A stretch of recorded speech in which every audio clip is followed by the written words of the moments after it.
Hello दोस्तों, स्वागत है आपका दृष्टि आईएएस के इंडेप्थ प्रोग्राम में। मैं हूं केवल आपके सामने। जी20 के मंत्री स्तरीय सम्मेलन की शुरुआत हो चुकी है, यानी कि 1 मार्च 2023 से 2 मार्च 2023 तक की यह बैठक है। 2 दिन की बैठक है जिसमें विदेश मंत्रियों की बैठक होगी। जी20 के जितने भी सदस्य राष्ट्र हैं तथा उसके अलावा कुछ अन्य राष्ट्रों एवं संगठनों को भी बुलाया गया है। और यह जो सम्मेलन है यह भारत में हो रहा है। और भारत चूंकि इस वक्त जी20 का अध्यक्ष भी है, इसलिए यह खबर हमारे लिए बहुत ही महत्वपूर्ण हो जाती है। तो चलिए इस खबर को हम विस्तार से देखते हैं और देखते हैं कि खबर क्या है। खबर यही है कि जी20 foreign ministers meet, who is coming, what's the agenda and why it is important. तो जी20 तो अपने आप में महत्वपूर्ण है ही। अब यह जो मीटिंग होने वाली है यह क्यों महत्वपूर्ण है, उसके एजेंडा क्या रहेगा, और जी20 के बारे में हम विस्तार से जानेंगे कुछ बिंदुओं के माध्यम, जैसे कि यह खबर चर्चा में क्यों है। उसके बाद देखेंगे कि जी20 का परिचय आखिर क्या है, जी20 कब बना, क्यों बना और अभी उसकी क्या स्थिति है। उसके बाद देखेंगे कि जी20 विदेश मंत्रियों की बैठक में चर्चा के मुद्दे अभी क्या रहेंगे। उसके बाद हम देखेंगे जी20 की कार्य प्रणाली, आखिर जी20 किस प्रकार कार्य करता है, वह स्टैब्लिश हुआ किस आधार पर हुआ, उसके लक्ष्य क्या हैं और उन लक्ष्यों को पाने के लिए वह क्या कर रहा है। उसके बाद कुछ चुनौतियां हैं, उन चुनौतियों को देखेंगे कि आगे की राह के लिए क्या हमें बातें समझ में आती हैं और किस प्रकार से जी20 को हम ज्यादा से ज्यादा अच्छे तरीके से इस्तेमाल कर सकते हैं वैश्विक परिदृश्य में। उसके बाद अभ्यास प्रश्न होगा आपकी तैयारी को और बेहतर करने के लिए। तो चलिए शुरू करते हैं। तो चर्चा में क्यों है, चर्चा में होने की सबसे बड़ी वजह है कि भारत के पास अध्यक्षता है। भारत इस समय अध्यक्ष है 2023 में। कब बना यह अध्यक्ष, अभी 17वां शिखर सम्मेलन हुआ था।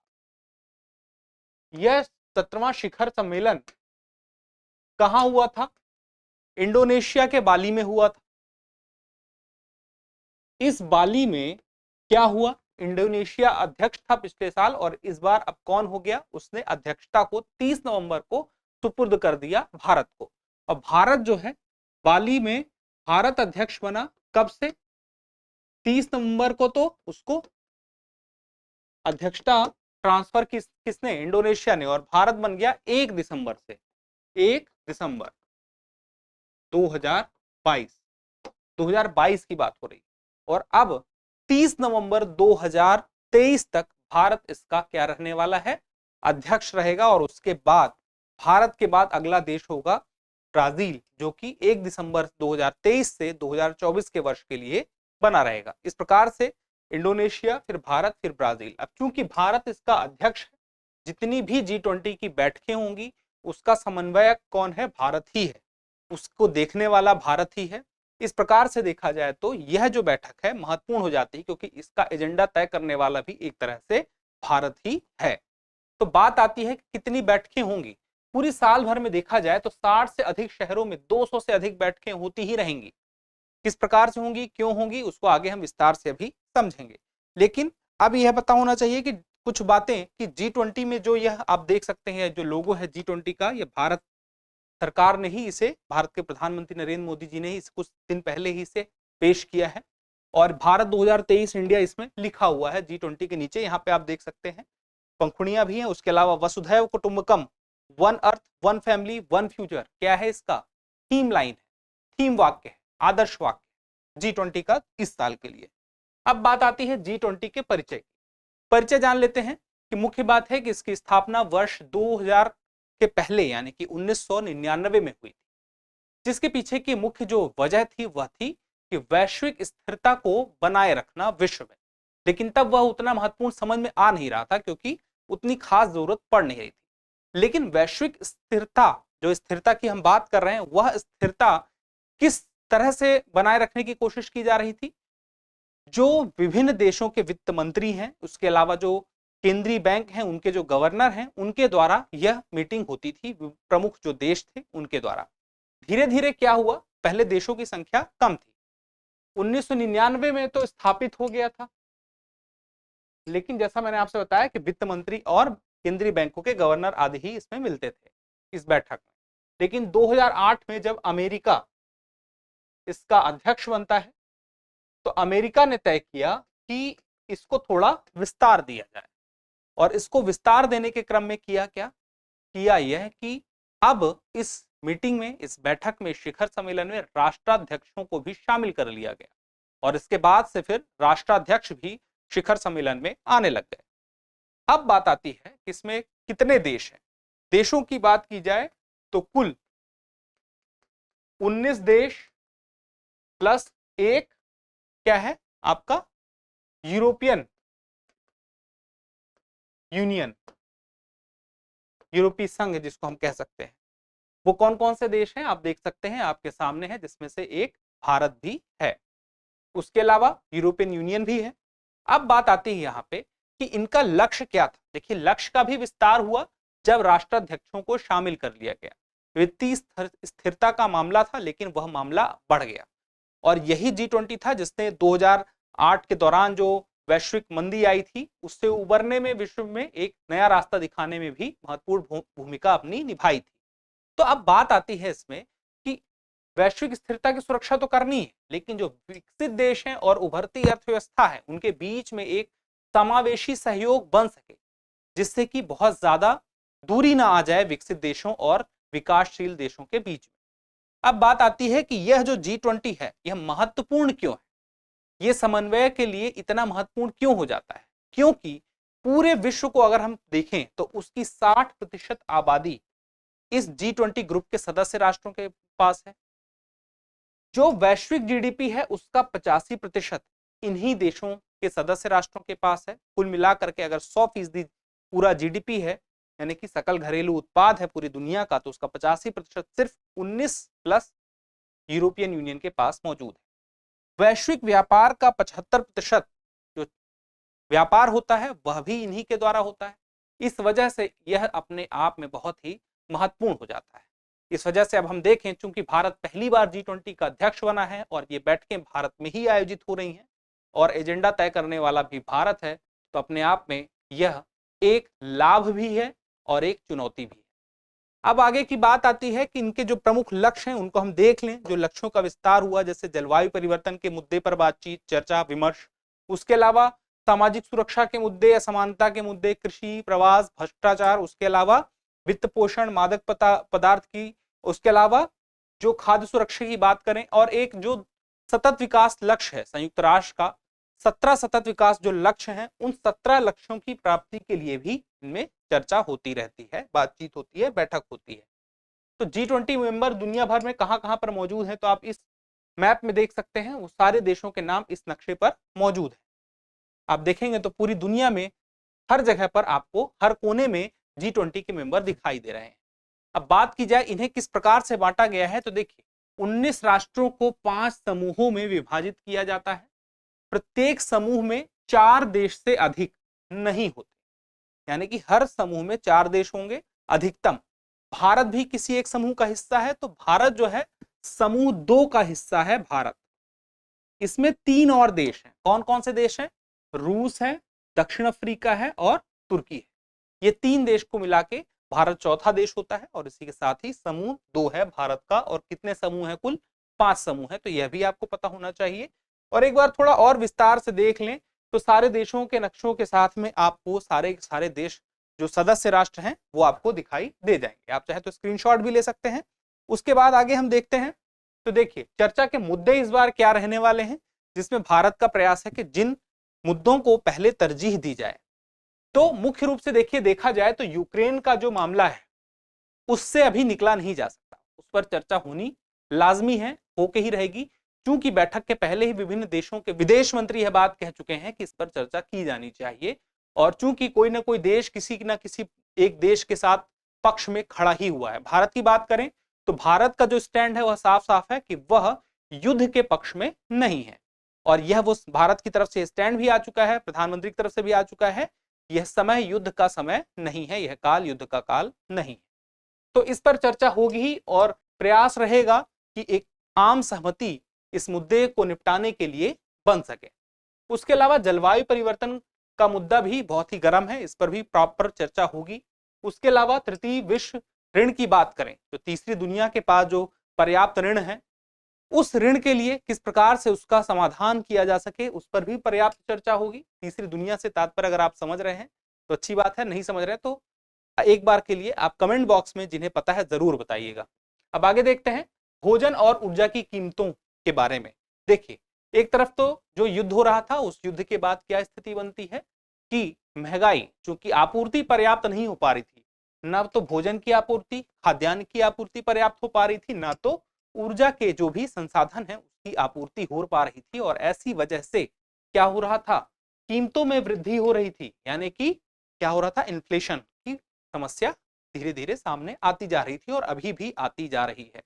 तो किस प्रकार से आपूर्ति किस प्रकार से सुनिश्चित की जाए, यह एक चर्चा का मुद्दा रहने वाला है। उसके अलावा ग्लोबल साउथ के देशों को समर्थन भी दिया जाएगा। ग्लोबल साउथ का सीधा सीधा मतलब है ऐसे देश जो अफ्रीका के ऐसे देश हैं जो उपनिवेश से आजाद हुए, एक समय में उपनिवेश बने हुए थे और उसके बाद आजाद हुए। उन देशों की स्थिति ऐसी हो गई है कि जो पश्चिम के देश हैं उन्हें अपना नव उपनिवेश बनाना चाहते हैं। नव उपनिवेश से मतलब क्या है कि वे चाहते हैं कि अब चूंकि बहुत सारे देश हैं जो कि आर्थिक रूप से बहुत ज्यादा सक्षम है, प्रभावशाली हैं, जैसे चीन की ही बात कर लें, अमेरिका की ही बात कर लें, और भी यूरोप के जो देश हैं जो प्रमुख हैं, तो ऐसी स्थिति में ये क्या करते हैं, ऐसे देशों को जो औपनिवेशिक काल में आजाद हुए और उन देशों की स्थिति को बेहतर करने के लिए वो क्या करते हैं, बहुत सारा सहायता देते हैं, आर्थिक सहायता देते हैं, और उस सहायता के बदले उस देश में अपना कंट्रोल बनाने का प्रयास करते हैं, और इसी को हम क्या कहते हैं, नव उपनिवेशवाद। तो इस नव उपनिवेशवाद से ऐसे देशों को बचाने के लिए भारत एजेंडा लेकर आएगा, ऐसी भी उम्मीद की जा रही है। अब बात आती है कि आखिर G20 की कार्यप्रणाली क्या है, किस प्रकार से यह कार्य करता है। तो देखिए, मुख्य रूप से 2 ट्रैक होते हैं, एक तीसरा भी है, लेकिन पहले की हम बात करें जो 2 समानांतर ट्रैक हैं उनकी बात करते हैं, जिसमें सरकार भी जुड़ी रहती है सारे देशों की। एक होता है वित्त ट्रैक और एक होता है शेरपा ट्रैक। अब इन दोनों का अपना अलग अलग कार्य है, अपनी अलग अलग प्रक्रिया है, अपनी अलग अलग प्रकृति है। अगर मुख्य रूप से देखा जाए तो G20 की जो बैठक है, G20 का जो समन्वयन है, उसकी मुख्य रूप से एजेंडा जो तय करने वाला है वह कौन है, शेरपा ट्रैक है। इसमें एक होता है शेरपा।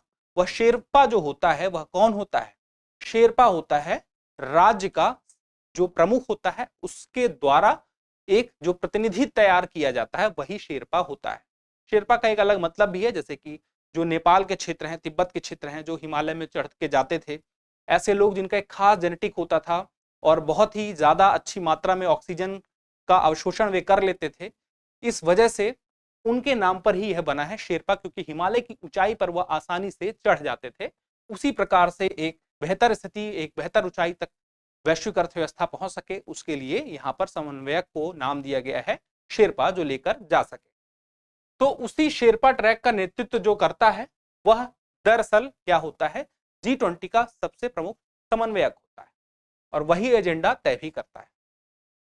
ठीक है, अब बात आती है कि जितने भी वार्ताएं वर्ष भर होती हैं, उस वार्ता का पर्यवेक्षण भी कौन करेगा, शेरपा ही करेगा। और वित्त ट्रैक की बात करें तो वित्त ट्रैक का जो प्रमुख होता है वित्त मंत्री और सेंट्रल बैंक गवर्नर होता है, यानी कि मुख्य रूप से जो वित्त ट्रैक है, वित्तीय मामलों से जुड़ा हुआ ट्रैक है, वह वित्त मंत्रालय के नेतृत्व में आगे आता है। अब इसमें बात आती है कि जो यह शेरपा ट्रैक है, इसके मुद्दे अलग हो गए और वित्त ट्रैक के मुद्दे अलग हो गए, इसलिए इनकी बैठकें भी अलग हो गई और इनकी प्रक्रिया भी अलग हो गई। लेकिन एक और ट्रैक है जिसे हम कहते हैं सहभागी समूह। सहभागी समूह में कौन होता है, जो लोग या जो सदस्य संगठन जो कि गैर सरकारी होते हैं, लेकिन वो होते कौन है, नागरिक समाज से, सांसद, विचारधारा मंचों, महिलाओं, युवाओं, श्रमिकों, व्यवसायों और शोधकर्ताओं का एक साथ लाने वाला जो समूह होता है। इस प्रकार के कितने सहभागी समूह हैं, तो फिलहाल लगभग 11 समूह हैं इस G20 में, सहभागी समूह जिसे हम कहते हैं। और ट्रोइका के बारे में मैंने आपको पहले ही बताया था कि ट्रोइका जैसे कि अभी अध्यक्षता किसके पास है, भारत के पास है। इसके पहले किसके पास थी, इंडोनेशिया के पास। और आने वाला राष्ट्र जो अगले साल इसका अध्यक्ष बनेगा वह कौन होगा, वह होगा ब्राजील। तो यह तीनों मिलकर ट्रोइका बनाते हैं और ट्रोइका से होता यह है कि जो अध्यक्षता है इसको देखने का काम इन तीनों देशों के द्वारा ही, एक तरह से पूरी व्यवस्था को देखने का काम तीनों देशों के द्वारा किया जाता है, ट्रोइका के द्वारा, जिसमें मुख्य भूमिका अध्यक्ष की होती है जो कि भारत है। लेकिन इससे एक पारदर्शिता बनी रहती है, कार्य का जो काम है उसको ट्रांसफर किया जाता है पूर्व अध्यक्ष था वर्तमान अध्यक्ष की तरफ से, और जो आगे का अध्यक्ष होगा उन कार्यों को भी अच्छे से देख सकता है, मॉनिटर कर सकता है। यह बात समझ में आती है। अब बात आती है कि कौन कौन से देश मतलब कार्य हैं किसमें, शेरपा ट्रैक में। वित्त ट्रैक के बारे में तो मैंने आपको बताया, वित्तीय मामले जो है वो है। शेरपा ट्रैक में जो एजेंडे होते हैं, जो प्रमुख बातें होती हैं, जैसे कि भ्रष्टाचार शोध हो गया, संस्कृति हो गया, डिजिटल अर्थव्यवस्था, आपदा जोखिम कम करना, विकास, शिक्षा, पर्यावरण और जलवायु, ऊर्जा संक्रमण, स्वास्थ्य, व्यापार और निवेश और पर्यटन, ये सारे शेरपा ट्रैक के अंदर, इस जितनी भी शेरपा ट्रैक की बैठक होंगी वो इन मामलों को लेकर ही होंगी, इनसे जुड़ी हुई आपको दिखाई देगी। दूसरी तरफ एक और जो मैंने आपसे बताया था, दो ट्रैक के अलावा तीसरा जो था सहभागी समूह।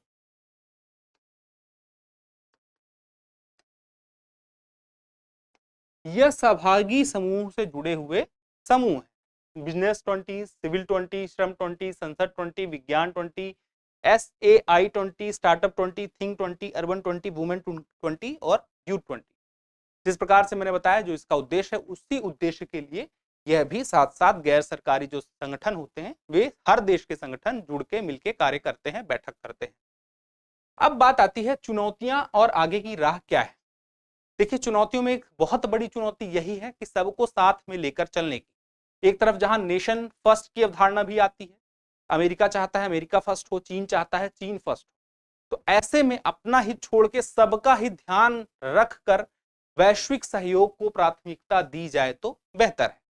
जैसे कि हम देखें तो यूक्रेन और रूस युद्ध में दुनिया दो खेमों में बटी हुई दिखाई देती है। कुछ लोग यूक्रेन का समर्थन कर रहे हैं, कुछ रूस का समर्थन कर रहे हैं और कुछ लोग युद्ध का समर्थन नहीं कर रहे हैं।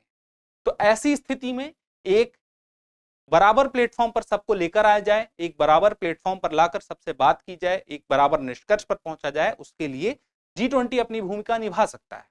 इसमें एक तरह से देखा जाए तो अंतरराष्ट्रीय संगठन है जैसे IMF है, WHO है, विश्व बैंक है, WTO है, इनके साथ अगर G20 साझेदारी को मजबूत करता है तो उससे भी बहुत सारे जो इशू हैं, मुद्दे हैं, जो एजेंडा है उसके तरफ हम बढ़ सकते हैं, उसमें कुछ बेहतर कर सकते हैं। दूसरी तरफ बात आती है कि सुलझे हुए अंतरराष्ट्रीय नेता की छवि भारत की विश्व में बनेगी अगर इस वक्त जो अध्यक्षता भारत के पास है उसमें एजेंडे के तहत वह अच्छी कार्यवाही करता है अपनी तरफ से। तो यह आज का टॉपिक था। अब इससे जुड़ा हुआ एक प्रश्न देख लेते हैं। प्रश्न है G20 का मुख्यालय कहां पर है। आपके ऑप्शन है जिनेवा, न्यूयॉर्क, पेरिस और इनमें से कोई नहीं। आप अपना उत्तर कमेंट बॉक्स में देना ना भूलिएगा। जल्दी मिलते हैं अगले वीडियो में, तब तक के लिए स्वस्थ रहें, मस्त रहें और पढ़ते रहें। धन्यवाद।